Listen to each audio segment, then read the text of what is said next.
ladies and gentlemen, and welcome back to another edition of Deep Into the Heart of Wrestling. My name is Mike Larkin, and by my side, well, the time is up, the time is now, the last time is now, but the time is now for Robert Davis, to come up into this piece. West Side, if we ride. How are you, Roberto? I'm fucking hot. It's really hot in Southern California right now.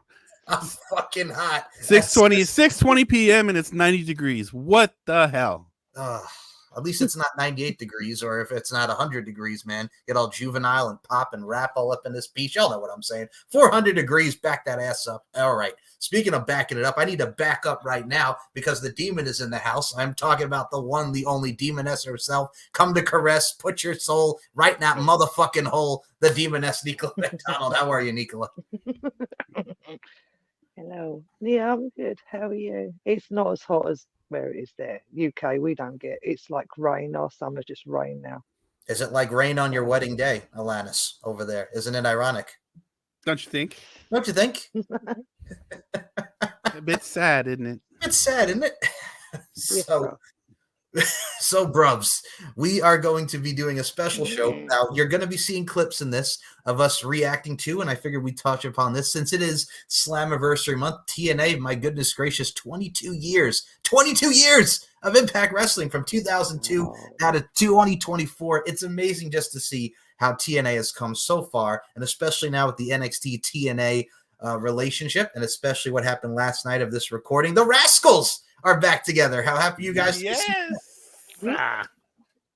I was really happy. Such a feel-good moment. I was really excited because we predicted that a couple of weeks ago. We sure did. Everybody's happy for them. Everybody wants to see this. And especially everybody's going to be happy for the former Nash Carter, Zachary Wentz, to especially be back on NXT after that whole fuckery. Yeah. Suck it, Kimberly. See, I wasn't going to say nothing, but I'm going to adhere to what Roberto had to say. Suck it, Kimberly, and your friggin' weapon healing ass, you fucker. That's all I got to say about Kimberly. You suck. The big fingers right here. This is all you, Kimberly. This is all for you, Kimberly. It's all for you, Kimberly. So that's all I'm saying. I'm assholes. not going to go on a rant. No. I'm not going to do a massive. We'll wait till we get to AEW to talk about Mariah May in the next show, so that's okay. Oh, Lord. I mean, yeah. Yeah. So. No, not today. Not today. Not today, Satan. I'm not even wearing the shirt, but not today, Satan. But I was fucking fuming. But yeah, I lost my shit when I saw it. Like we predicted I would. This is the best about Deep Into the Heart of Wrestling. So we talk all wrestling, but very quickly. We watched AEW last night, and we saw Mariah May turn on Toni Storm, win that Owen Cup tournament, win the belt, win the trophy, and then Mariah May said, "Fuck you, bitch," and the click you claim, and pretty much hit her with the shoe right into the mush, and friggin' blood everywhere. Luther took a table bump. It was bananas. He took a kick to the dick first. Kick in the dick. Why? Poor dude. It's like, he's a talented wrestler and he's taking that shit. I would have been like, no, man. He took a bump, boy. He went right through that table, man. He went right through that table. But yes, the insanity that is professional wrestling. Bitch. Okada style. The great part about wrestling, folks, is we've been through it all, and where we're going to be in all of a matchup here is it's Su Yung, Madison Rayne, Slammiversary 2018. Let's set up the story and the trajectory of Madison Rayne here, because here's what kind of pissed me off about this.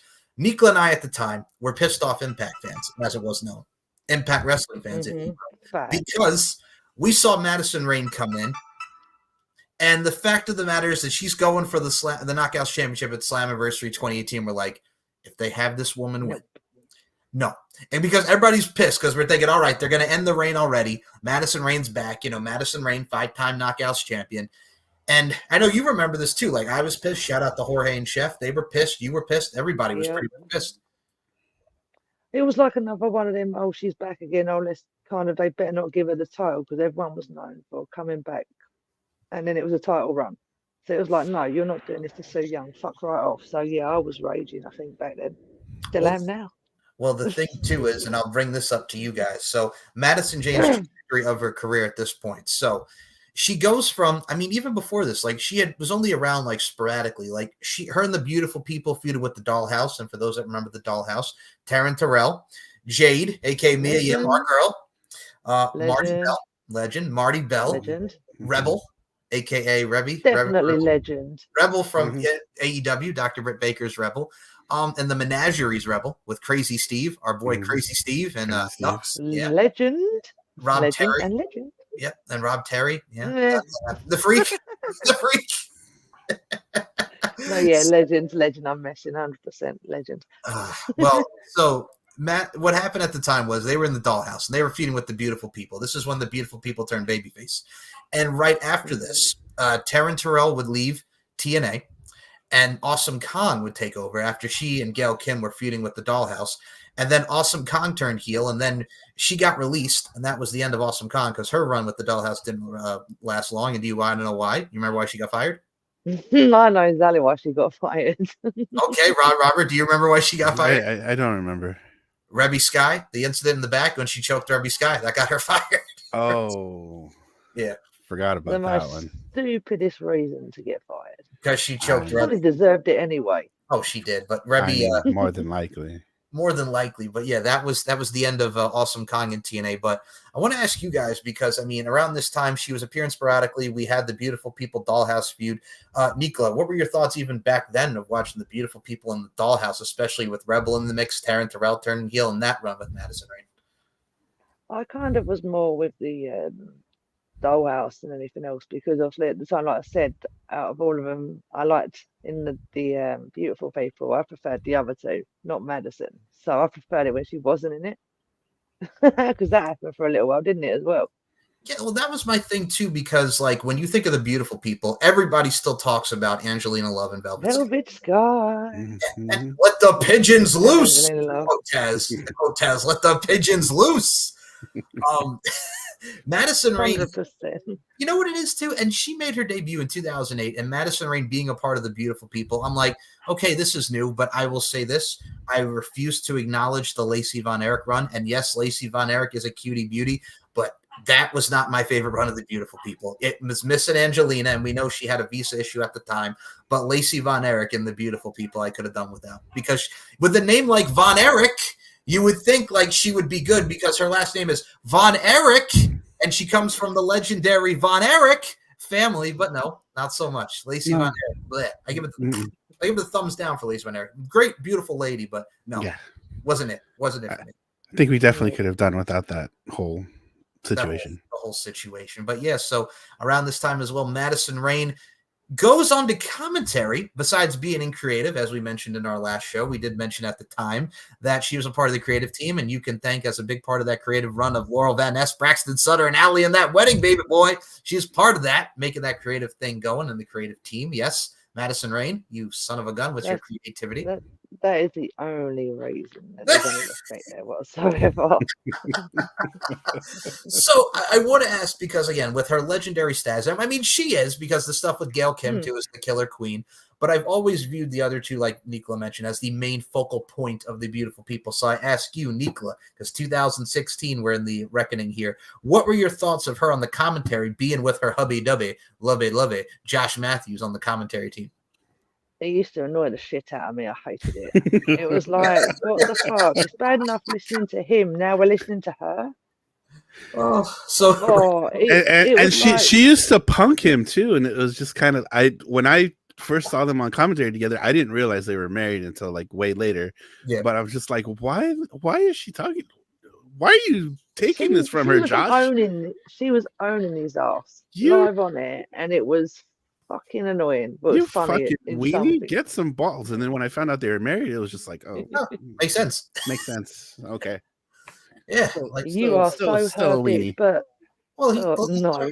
We're going to say it here. Robert said weenie. She says I hate it. I'm going to say it. Josh Matthews was pussy whipped. So he took it live on. He took the pussy whippage live on air and put it in the bluntest of terms. The pussy whippage. Yes, that's a thing. Hashtag pussy whippage. So Madison Rayne's commentary with her hubby-dubby, love it, Josh Matthews. This was around the time when Josh Matthews was still a babyface, and then we would get to his heel run where he would team with Scott Steiner against Joseph Park. and Jeremy Borash from Slammiversary. And well, then she would become on the commentary too and be a heel with them. It was even insufferable when they were heels together. It was terrible. Her having to go at Jeremy, that was funny. She was like, "You don't talk to me. Don't talk to my husband." Oh, get the fuck out. Go away. No. Fuck off. You and when he was calling himself a goat. He was the chosen one. Goat. He was the chosen one. He was Matt Seidel's chosen one in his third eye. Oh man. The third eye. Global champion Josh Matthews. No, I still didn't lie. I hated it then and I hate it now. It was so dumb because they built that for so long of Matt Seidel, who's the spiritual guide, who's the spiritual guide, and it's fucking Josh Matthews. Really? Of all people. Of all people. See, TNA did have its creative faults at the time, especially with Madison Rayne.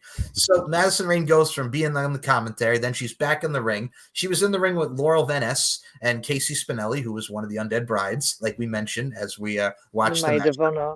Maid of Honor, yeah. She was a Maid of Honor. So it was Sue Young, the Maid of Honor, and then I don't know if there's any other main wrestlers in it, but I definitely know she was. And I don't know how I know this, but yeah, I do know it was fact though. Lexi Gomez, who was a talent in Florida, was one of the Undead Bridesmaids as well. Yes, another indie talent.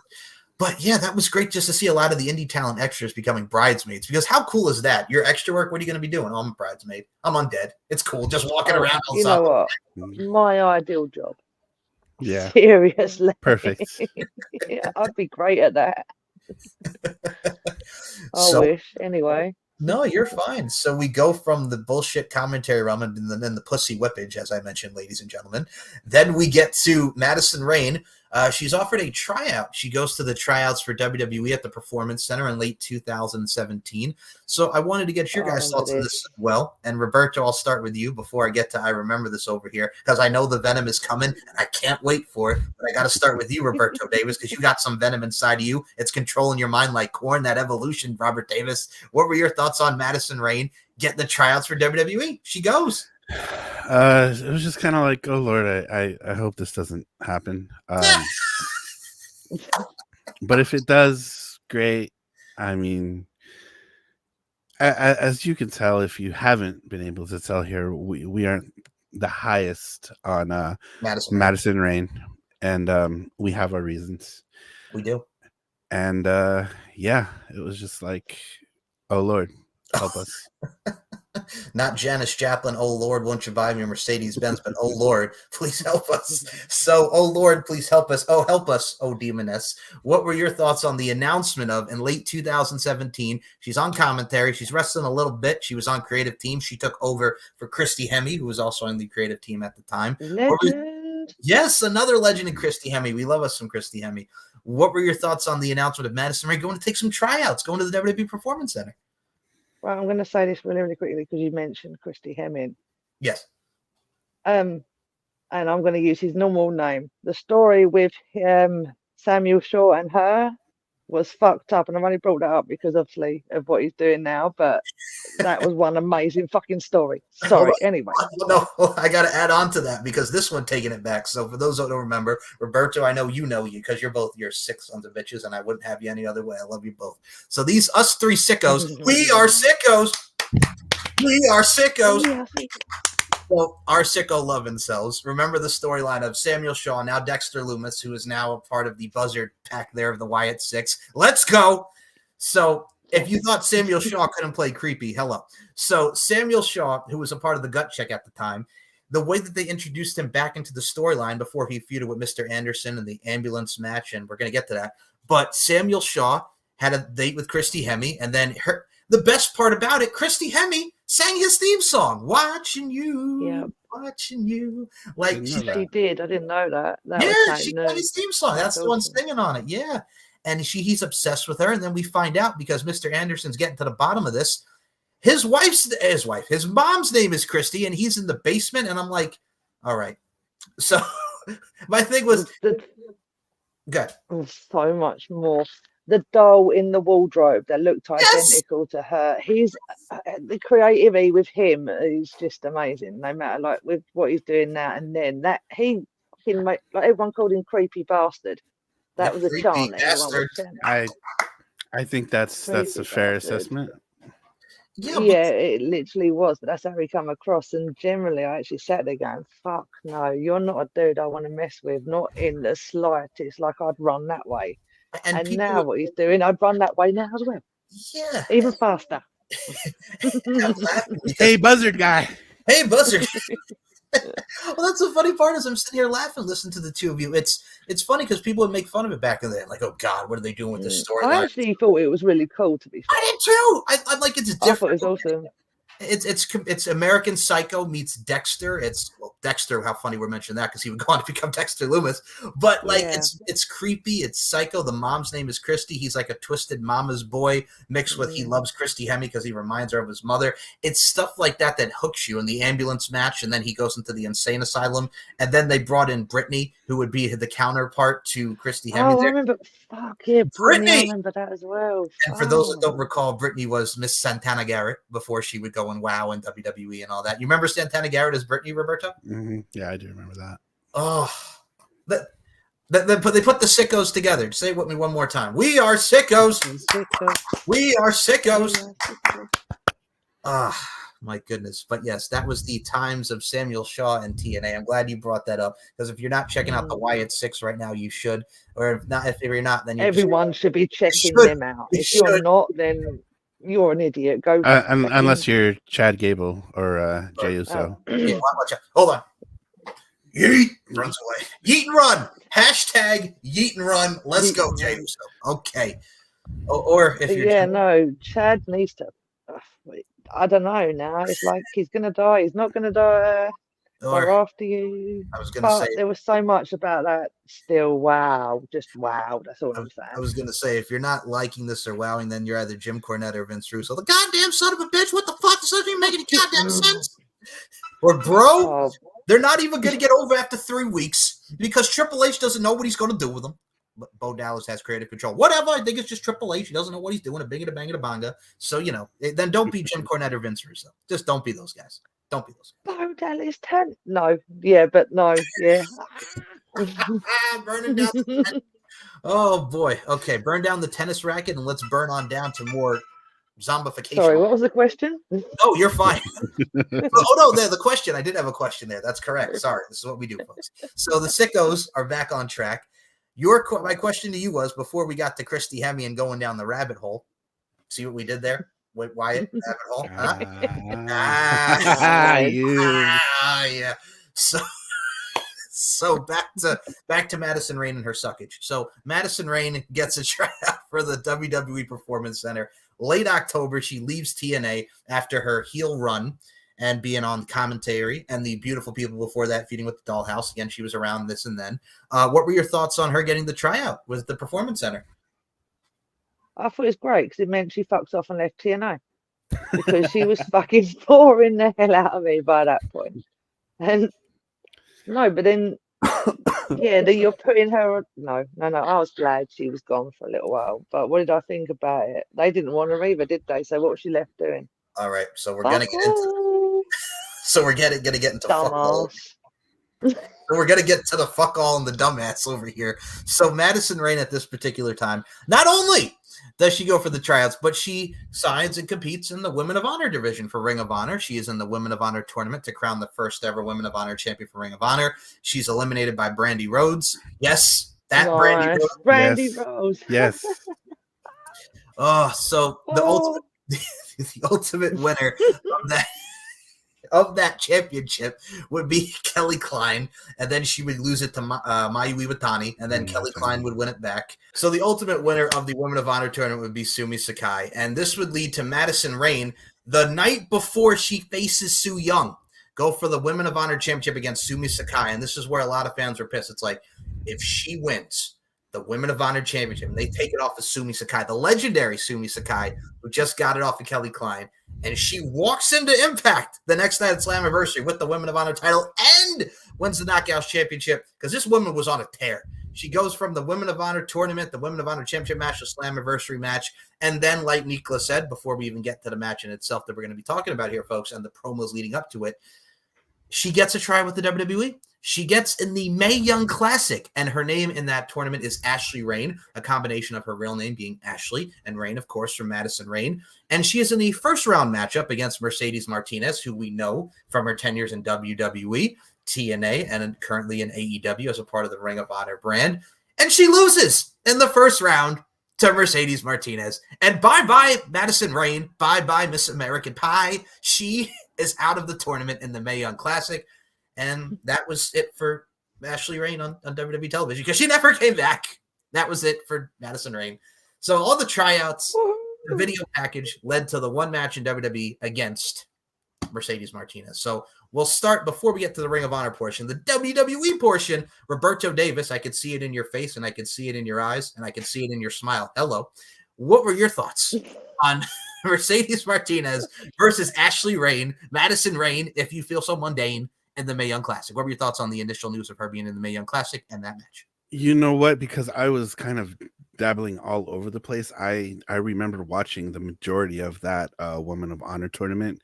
And then when she popped up there and then she's in Impact and now she's in WWE in the Mae Young Classic, it's just like, what the fuck? Why are you getting all of these opportunities? Like, at the time I was just like, I didn't see it. I couldn't see it. I mean, still, I don't see it. When she showed up in AEW, you know, I want to say probably 99.9% of the, you know, group we hang out with didn't like it.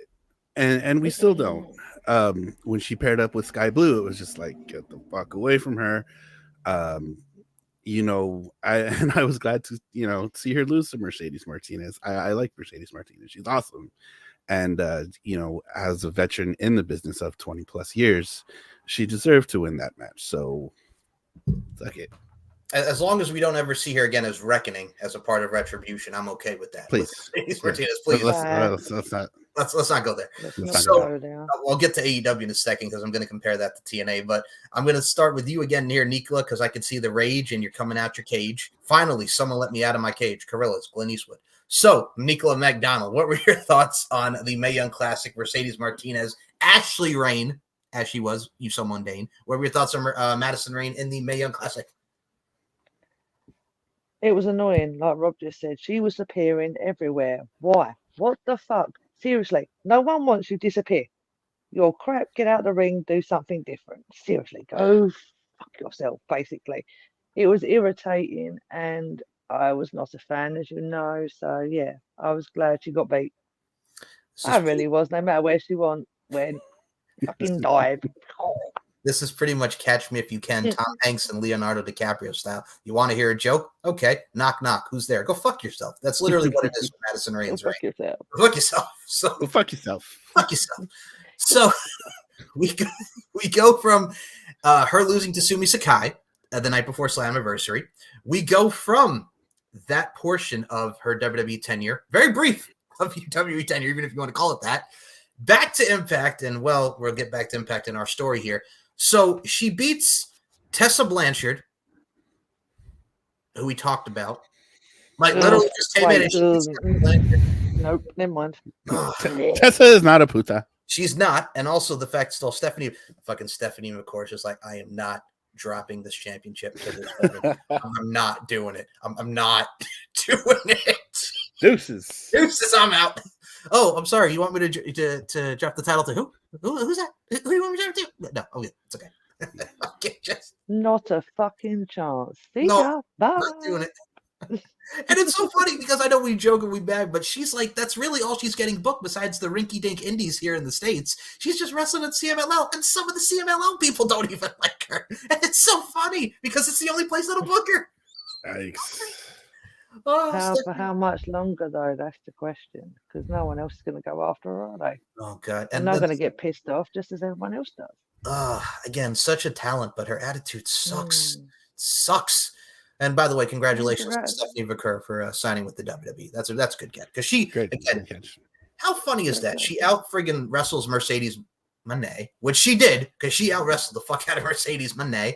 And now the creative control. For the second time. For the second time, Roberto Davis, yes. and then she goes to WWE. Can that be like a thing now? Like whoever wrestles Mercedes Moné is just like, okay, and then just flops off the WWE. Is this what we're doing now? Friggin' creative control over here, and I'll pay you is gonna friggin' just like have everybody dip. You wrestle Mercedes, then you're gone. Okay. That's gonna be like a new thing now. Wrestle Mercedes and then you're done. It's like I'll pay you. I'll pay you. God damn. All right, but in all seriousness, congratulations, Stephanie Verker, for signing with the WWE. And speaking of that, so we move from the Mae Young Classic, and we're going into this matchup. And I compare Madison Rayne versus Su Yung because it started with she beats Tessa Blanchard, she beats Taya Valkyrie, then she gets on the mic and goes, Impact Wrestling Management said, and if I won this match, I would get a shot at the Knockout Championship. I'm going to do it for my daughter. So we get that, and I'm like, who is this woman? She went from the beautiful people to being all cocky. Look at me, I'm hot. You're not, calling everybody sluts and bitches like it's the fucking Jersey Shore up in this piece. And then we go to the Killer Queen. She's wearing a fucking crown. She's fighting with Sting and, the leader of the Knockouts locker room. She's teaming with Gail Kim. And now we're doing the I love my daughter, which, again, I'm not mocking anyone who does it for the family. I'm not. But this is so out of character. This is not Madison Rayne. Like, who are you right now?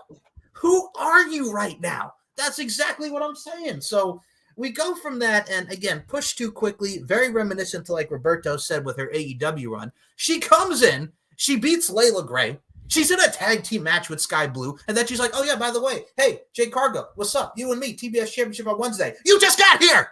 You are a coach, and now all of a sudden, 2 matches in, you won an AEW TBS Championship match. To quote it once more, my favorite saying, GFY, go fuck yourself! Hi, guys! Hi, guys! Hey. Hi, guys. So, now that I have calmed myself down a little and that, again, friends, is how we do this. She comes right in. Okay, she beats. These are 2 women who were starting to get over at the time. She beats Tessa Blanchard and Taya Valkyrie. Poor Taya Valkyrie, my God. So she beats Taya Valkyrie. What the fuck is that even a possibility? That's just whatever. Wrong. I mean, I understand the premise of the story, and I really do. And I know we bag on this a lot, but I understand the story of she's a veteran. They want to put Su Yung in there with a veteran because she just wrecked shop on Allie, and she put Rosemary. She burned the coffin. We know what she did. Like, we get it. We understand, which was awesome still. The Allie, Rosemary, Su Yung, chef's kiss. We're gonna talk about it more in our Su Yung. Chef's kiss. Chef's kiss.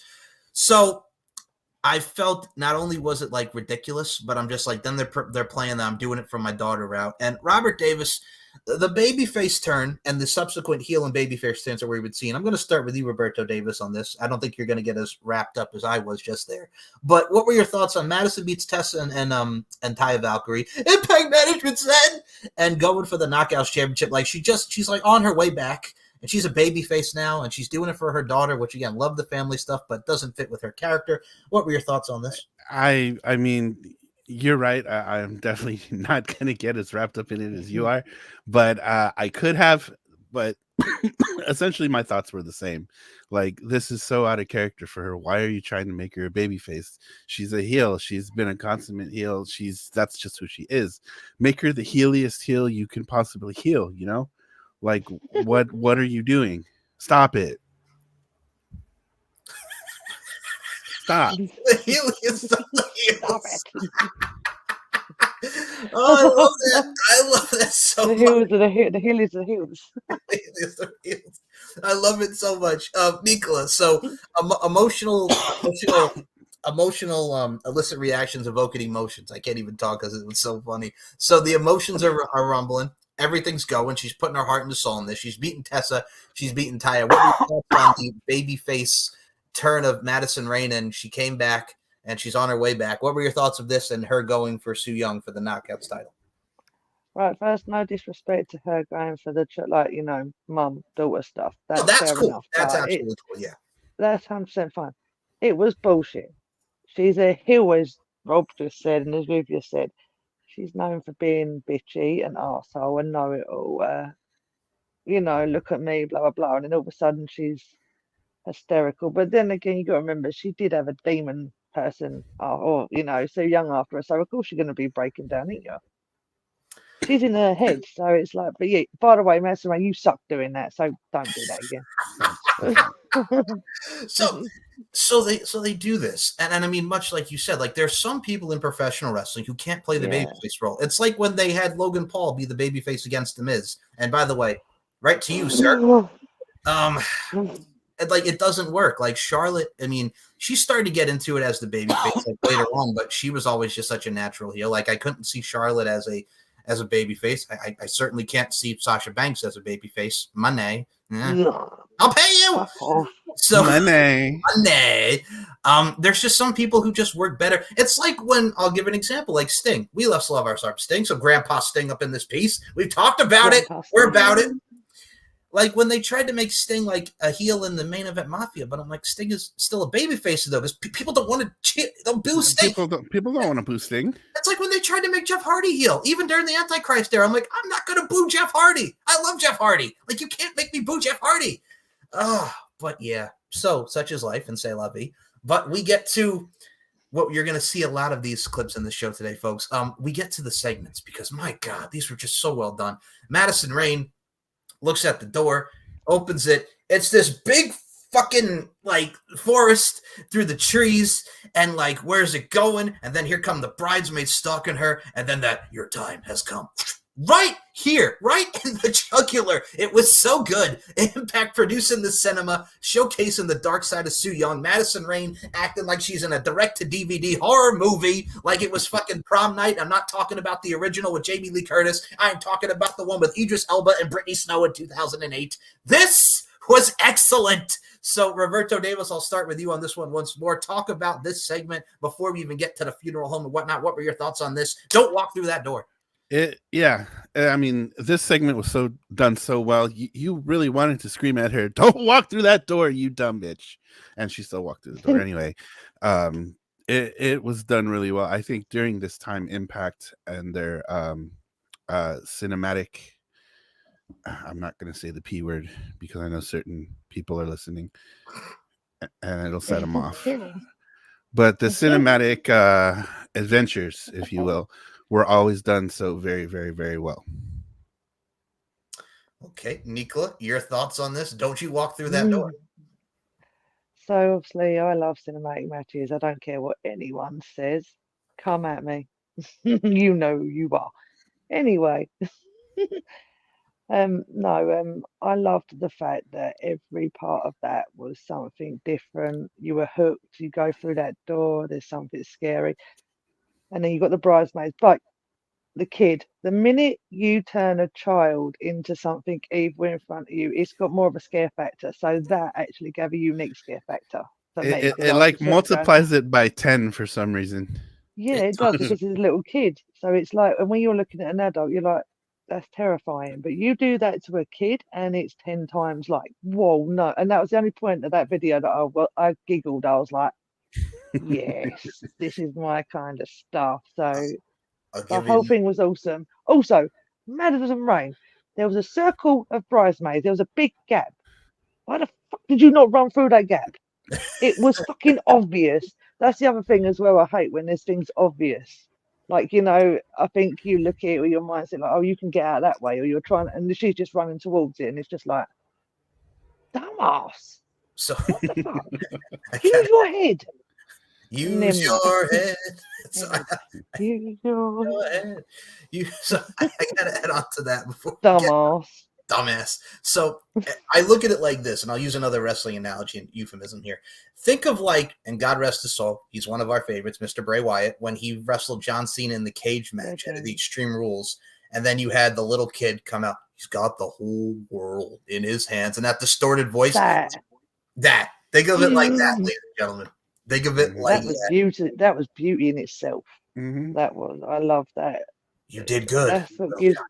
That's what the creepy factor is, isn't it? It's trying to execute or show how fucking scary people can get and do what they do best. So, and Bray's definitely someone who was known and still will always be known for that. By the way, just creativeness.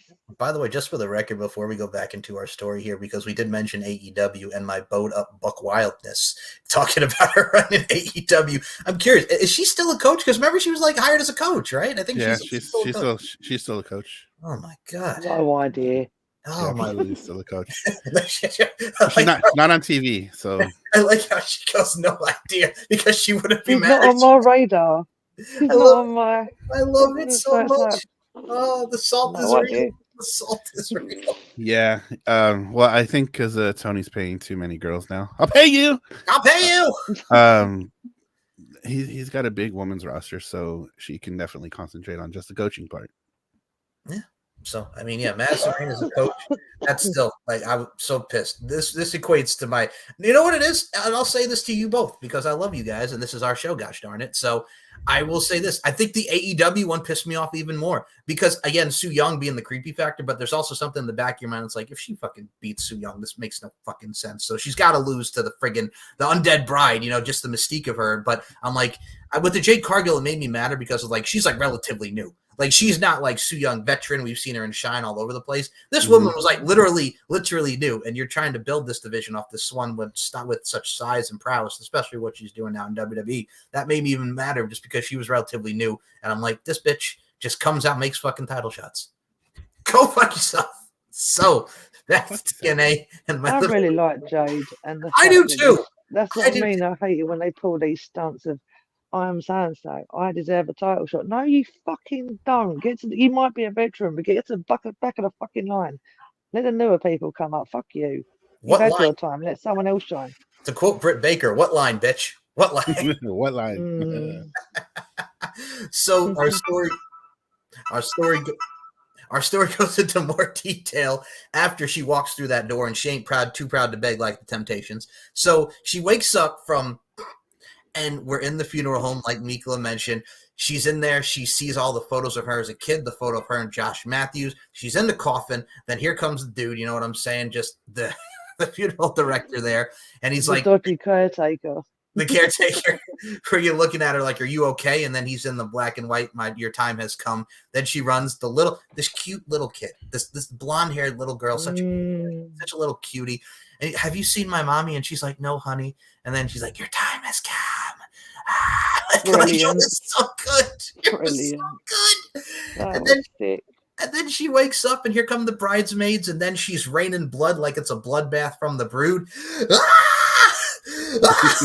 What was that scream? I felt like I was watching Scream Queens on VH1. You remember that freaking reality show, Scream Queens? I was watching. What was that scream? And she gets the blood all over her, and your time has come. Oh, beautifully done. That was the most pansy fucking scream I've ever heard in my life. And the amount of horror films we watch, and obviously what our characters are based on and stuff, that was pathetic. I could fart louder than she could scream. Yeah.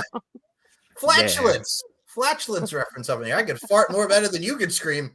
Yeah, that's a fucking insult to any chick out there. I could fart better than you could scream. Toot toot, bitch. Toot toot. So oh shit. Hashtag toot toot, bitch. Oh boy. Oh dear. I love it so much. So after the toot toot is done tooting, we get we get to Su Yung versus Madison Rayne at Slammiversary. At Slammiversary. That was my own joke. That's fucking stupid. We get to Su Yung and Madison Rayne at Slammiversary 2018. Right. And well, we watched the video package before this match. Madison Rayne playing, you will not beat me. I will beat her. Su Yung, that's not who she is. She's a faker. Monsters aren't real. I tell my daughter all this. She went the Rocky Balboa route. I am going to take this championship, and I'm going to show it to my daughter when I get home. And then they showed Su Young's Buck Wildness, taking out Allie, taking out Rosemary. And then we get to the match. First of all, I just want to say, Su Young's entrance, coming out the coffin. It's been ages. Like we said when we was watching, it's been ages since I've heard her intro, and as soon as it played, I was like zoning out everywhere and just like so focused. because I hadn't had it for so long. It was so cool we were again. Yeah, you kind of realize how far they've come to with the crowd they've had for Slammiversary there. The crowd wasn't very big, and now they're doing a lot better. Impact is literally the definition of hard to kill. Absolutely, and I mean, they were at Toronto for that Slammiversary back in 2018, and I like how you brought it up too, because remember at the time we mentioned Josh Matthews and Don Callis. It was crazy to hear Don Callis on TNA again. You know what I'm saying? Because it's like it's been 6 years since we've seen him on TNA and be an announcer. But yeah, definitely. He definitely is. But I definitely forgot Don Callis was even a part of TNA. Oh yeah, well, I mean, he even goes back to like the early days of 2004 when he was the director of Authority. That was when we had the security and the jumpsuits, and Vince Russo with the Sports Entertainment Extreme. We're gonna call it SCX, bro, and that type of era, bro, at the time. And that was also, well, you could thank Don Callis because he's the one who came up with the Ultimate X match. He'll tell you that till the end of time. You can thank Don Callis. Needs more bro. He's more bro. But yeah, you can thank Don Callis for coming up with the Ultimate X. So I mean, thank you, Don, for that for coming up with the Ultimate X, because that's a plus. Yeah. So we go into the match. Starts with a nice little Northern Lights suplex, very crisp by Madison Rayne to Su Yung. I think the exchange between these two, I mean, we Su Yung with the drop kick out of the tree of whoa, like she's Joey Lawrence and Blossom. We saw her working to the floor, getting her on the hardest part of the ring. These two, and it's funny, like we're talking about this, and as we watch this match was, and I remember it being short, but I'm like, this was not as bad as I remember. Like, it was actually a pretty darn good match. I think you can agree, right?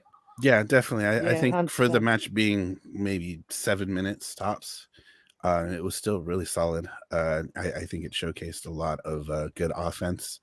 Some very solid moves. The finish of the match, holy crap, that was probably the creme de la creme of the entire match, to be honest. Well, it was a mixture of hope spots and then Madison Rayne hitting the raindrop. I said it before you did, Josh Matthews. I shall suck it, Josh. Josh. Oh, keep up, nerd.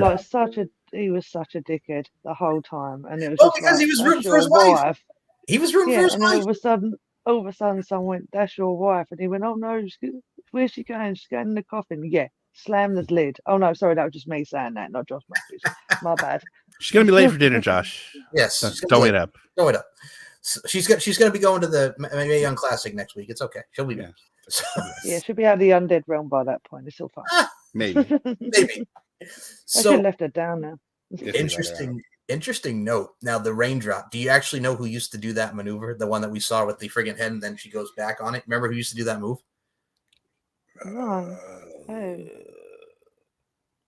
Robert, do you know? I don't remember. Okay, so around this particular time period, and it was around the ECW on Sci-Fi Days. So Zack Ryder, woo, you know it, aka Mr. Matt Cardona, used to do that move, and he called it the Zack Attack, which was the name of the mockumentary band from Saved by the Bell, Zack Attack, Casey Kasem from the mockumentary series on Saved by the Bell. I remember Saved by the Bell. Yes! Obviously, everyone does. Yeah. It's all right, because I'm Saved by the Bell. Childhood right there. Mm-hmm. And Matt Stryker, a.k.a. Mr. Show Us Your Dong, Matt Stryker, with the golden rule. All right, I'll explain that in a minute. You're going to start this. We talk about a lot of dongs on here, mixed with them thongs. So Matt Stryker, okay, if we could talk about toot over here, we're going to talk about the dong in a minute. So Matt Stryker originally had it he used to call it the golden rule, that maneuver, before Zack Ryder made the Zack Attack. So where Show Us Your Dong comes into fruition here, folks, is Matt Stryker was on, I believe, ECW on Sci-Fi at the time, or SmackDown. He was doing commentary, right? So he wasn't really wrestling as much. So they took him off because there were photos that came out of him. So the leaked photos it was him in the locker room with the boys, like in the towel or their shirts off. They're just, guys doing locker room stuff, right? You think, okay, normal, because, boys in the locker room, it's what we do. It's kind of, sort of. Boys will be boys. Boys will be boys. Yes. But then, there's a mum of a son as well. So, yeah. And as we are mama's boys in our own right. So then after that, you think, okay, normal locker room stuff. But then no. Matt Stryker's taking a selfie, taking a photo of him in the mirror, and then he was showing off his ding dong. I remember now, yeah. And then Long Dong Silver appears, and they took off Matt. It's like, Matt, why are you showing people your dick? So they took him off TV for a little bit. And, Can't show people your dick. Come on, show people your dick. The sauce. Get it together. Come on. Friggin' puts it around his wrist one time. Puts it around his wrist like Nick Swartzen and his freaking comedy special. What time is it? No, we don't want to know what time it is. We don't want to know what time it is, Matt. It's time for you to put no one wants to. Put your pants on. To see that shit. Yeah, no one wants to see that shit. You were a teacher, Matt. Come on. Put your pants on. Put your pants on. Matthew, want to see my dick? No, Rick. No, Rick. Suck my dick on the back. No, Chris. No, Chris.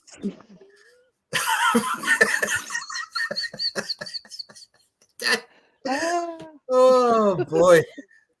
So back to the matchup. So she hits the raindrop, which is a very impressive maneuver. Gets a 2 count, false finish. She's going for the crossroads, and I even said, you'll see it in the clip, guys.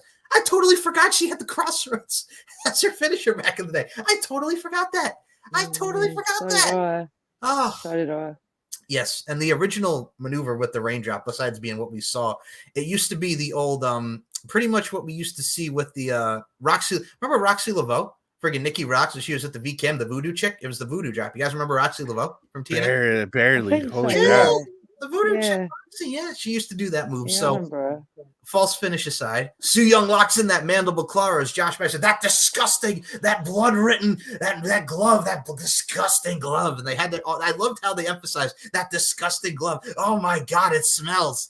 So they hype that up, puts the inky, stinky mandible claw on right in her gallop, and passes out. And then, no. You know what I love is the fact that any of the wrestlers that do the mandible claw, because obviously you have Su Yung that did it, the Fiend did it, Mick Foley, and quite a few other wrestlers. Yeah, that's what I mean. There's been quite a lot of wrestlers that do it, but with her, for some reason, it was just so unique because they were pointing out what was on the glove and what they were actually shoving into her mouth. So, and no offense, thank you, Su Yung. Yay! So Su Yung, I've always loved Su Yung. Same. And so Su Yung retains the Knockouts Championship, puts Madison Rayne in the coffin, and that would literally be the end of Madison Rayne for a little while now. So yeah, that was our watch and look back at Su Yung versus Madison Rayne, from her feud with the Dollhouse before this, for being on creative, from going to do the WWE tryouts, from doing commentary and pussy whipping Josh Matthews, verbally speaking, of course, and just the whole nine. That was Madison Rayne versus Su Yung. That led to that great build and her AEW run once again. Big middle finger to you, man. So what we can take from this is the story made sense because it's Su Yung beating a veteran and Madison Rayne. And I know we bag on her, but she did have a memorable career. People still talk about it to an extent. So yeah, what were your guys' thoughts on now after watching that back 6 years later, your overall synopsis, the feud, the build, and everything? We'll start with you, Nicola McDonald. What were your thoughts? Crazy? Crazy. No, the same as I did 6 years ago. Exactly the same build up, still the same buzz, the same laughter. Everything I did that when I was watching it was exactly the same as what I was doing back then, but I was more hooked because when I saw it the second time, it was like, oh shit, I missed that or I missed this. So yeah, watching it back, you kind of see things that you missed the first time around. So yeah, it's more unique, still as good. Still be talking about it in years to come. Guarantee it. Your thoughts on what Su Young's first title defense would be against that veteran Madison Rayne? Actually, not that she deserved it, by the way. Yeah. I'm kind of in the same boat Nicola was, because I do remember kind of going in and out and watching Impact during this time, and just kind of being enamored with the story and how well it was actually told. I remember around the time people were kind of bad mouthing TNA, kind of how they're doing AEW right now, and I remember watching it and I was just like, this isn't bad. This isn't bad at all. What the fuck is wrong with people? And kind of like Nico had mentioned, you kind of notice things that you didn't notice the first time, and there was definitely a few things that I definitely noticed. Story still holds just as good now as it did back then, I thought. No, I concur, and much like Robert says, and Nicola, you can too attest to this as well. As people that love TNA, Impact Wrestling, however you want to identify and classify it, as long as it's not obsolete. So I like also how the fact that, this was around the time when they were on Pursuit and they were on Twitch, and they were slowly getting off of Pop TV, poppity pop pop pop, and it was still good in my opinion, as we all are. We stuck through the trenches, especially now since it's been 22 years, and also especially now that we have the Yeah, and now that we have the NXT TNA, as they're calling it, relationship, I'm hooked for more, man. I'm hooked for more of what we get to see, more from the Impact Wrestling side of things, and I can't wait to see more of what we get from professional wrestling. But yes, watching that back, watching the great Su Yung, leads us to what will be one of our upcoming episodes. We will dive into the three faces of Su Yung. So we're going to look at Su Yung. We're going to look at, hi, I'm Susie. We're going to look at Susan. Hi, Susie. And we're going to look at everything that was Su Yung that really got us hooked into her character. From the undead realm, from everything in between. It's going to be a fun look back at her career. But before we get to Su Yung, our next show, as we've been saying many times within this fine program, is going to be on Karrion Kross and Scarlett Bordeaux. Killer Kross from his debut, TikTok, attacking Petey Williams, putting the Punk card on him, that amazing card. His matches with Eddie Edwards. His alliance with Moose and Austin Aries. Oh, my goodness. Yeah. Wait, what? Did you just say a name that I don't like? I know. His matches with John Morrison, a.k.a. Johnny Impact, Johnny Mundo, Johnny Come Lately, and many, many more in his tenure in Impact. His release, Scarlett Bordeaux's tenure in Impact, which was very brief, calling Alicia 2 to 5, and having some disco fever in the intergender side of things. Oh, my goodness. And so much more. And then their WWE run, of course, from NXT, from the main roster debut, that helmet. Thank God Vince is gone to say it one more time. Fuck you, Vince. Put that fucking helmet. You know what? This is another show. I'll leave it. And the return, of course, to WWE, feuding with Drew McIntyre, the final testament, his feud with AJ Styles and Ray. Oh, we're going to dive into the whole world of Karrion Kross and Scarlett Bordeaux, and it's going to be glorious. So, and also we got SummerSlam predictions, because gosh darn it, we have so many pay-per-views coming up. We got another one in 3 weeks. SummerSlam is coming up. Roman Reigns is coming back. The Wyatt Six is in Adam Pearce's office. Run, Adam, run! I have a question. What? Right, he's been obviously playing himself as Uncle Howdy in the videos are showing. But yeah, sorry, I'm getting to his name. I was getting there. Okay. Okay, Eager Beaver, go ahead. No, wait. It's not that. It's because no one knows if he's playing Taylor or if he's playing Bo at the minute. Because obviously no one's mentioned what his name is, barring Uncle Howdy. So that whole thing in that last video with him just sitting in Adam Pit, it was like my brain went, walk the fuck back out now. Seriously, because he may be sitting there in his human form. Uncle Howdy appears the minute he snaps his fingers. Yeah. Get out, you're dead. But it was you've seen what happened to Chad, Adam. Yeah, you saw what happened to Chad. Well, first of all, Chad's got to deal with Drew McIntyre. Already got back elbowed for his troubles. My goodness. Punk, I know where you live, Punk. I know where your family lives. Fuck. Oh, seriously, Punk, just go away. Right? You know how much hatred I put, I swear, all of a sudden on Facebook, his name's appearing all the time. And I'm by now sitting there going, fuck right off. Mute his mic tossers. Oh, yeah, mute his fucking mic, you tossers. Fucking hell, no. He's such a dick. I cannot wait for that match. I cannot wait. Dear Drew, please destroy the motherfucker. Thank you. Yeah. All right. So that's what we have to get to when we get to SummerSlam, and the Bloodline and the Wyatt Six pick up sticks, and Damian Priest and Gunther and Nia Jackson Bailey. Oh, we got SummerSlam in a few weeks, and we're going to be predicting it's going to be good. But before we just talk about other stuff that's going to be good, Roberto Davis, where can we follow all of us on the Deep Into the Heart of Wrestling? You and the social medias. Go ahead, sir. Deep Into the Heart of Wrestling. You can follow us on our linktr /BlackHeartsEBD3. You can find all of our links there. Instagram, Facebook, a link to Mike's YouTube, where all of our episodes are at. You can follow me personally on linktr /HeyIsRob. And you can check out my other show that I do with the lovely gentlemen of the TSK, Kicking It with the TSK, linktr /KITTSW1. All right. Beautifully said, sir. Now, Nicola McDonald, I'm looking at you. I'm looking right into your face, right into your grill. Where can we follow you on the social media fronts? Do it. Toot, Nicola. Come on.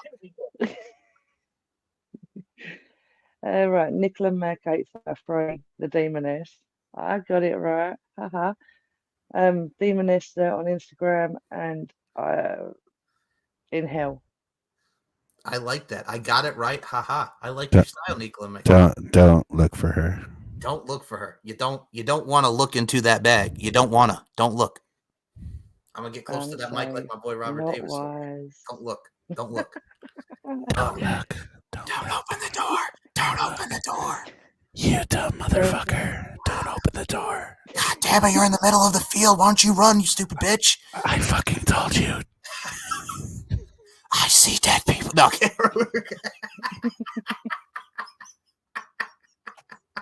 oh man, horror references aside, thank you guys so much for watching this show. Subscribe to the YouTube channel, Mike Larkin 92. We're almost to 900 subscribers. Let's keep growing and growing on and on to the break of dawn. No diggity, no doubt. I got to bag it up, baby. Black Street. Taking it back to 96. You can check out SM Show 1 or MCL92 on the Twitter. Larkin_92. I'm Larkin MB on the Instagram. StephenMikeShow.com. LFCfights.com.